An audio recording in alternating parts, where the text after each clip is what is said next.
The purpose of this study was to examine and compare the long-term educational outcomes of Latino students classified as English learners in 4 distinct instructional programs.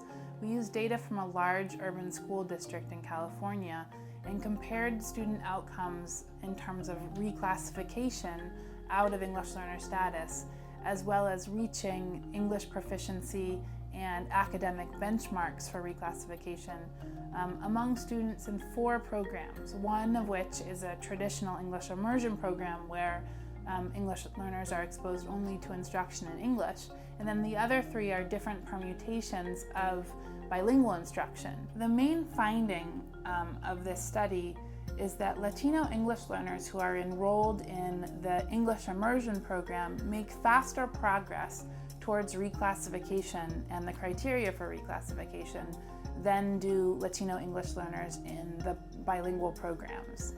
However, if you trace these students over time, the students that are in the 2-language programs actually catch up and surpass their peers in English immersion once they're in middle school and high school.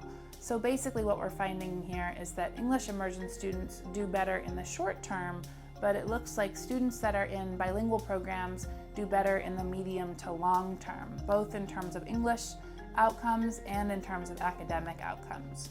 The reason these findings matter is because bilingual instruction has been the subject of a lot of hot debate in this country for a long time. So we wanted to contribute to this discussion by providing some rigorous empirical analysis, particularly analysis that looks at the long-term trajectories of students in these 2 programs. There hasn't been a lot of analysis that has been able to trace students in different kinds of programs from kindergarten all the way through high school, which is what we're able to do in this study. Second, we're able to compare students, as I mentioned, in 4 programs. So not just comparing students in English immersion to some sort of generic bilingual instruction, but really looking at these 3 main types of bilingual instruction that exist in the United States: transitional bilingual, maintenance bilingual, and dual immersion. One important ramification of this study for policymakers is to understand that it will take many students a long time to be reclassified out of English learner status.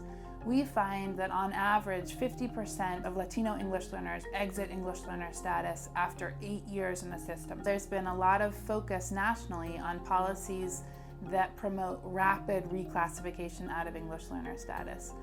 Our study turns that on its head and suggests that rather than promoting really rapid reclassification out of English learner status, perhaps our policy focus should be on ensuring that English learners have full access to rigorous academic content while they're classified as English learners, knowing that some English learners will be reclassified quickly, but others will take many years to reclassify.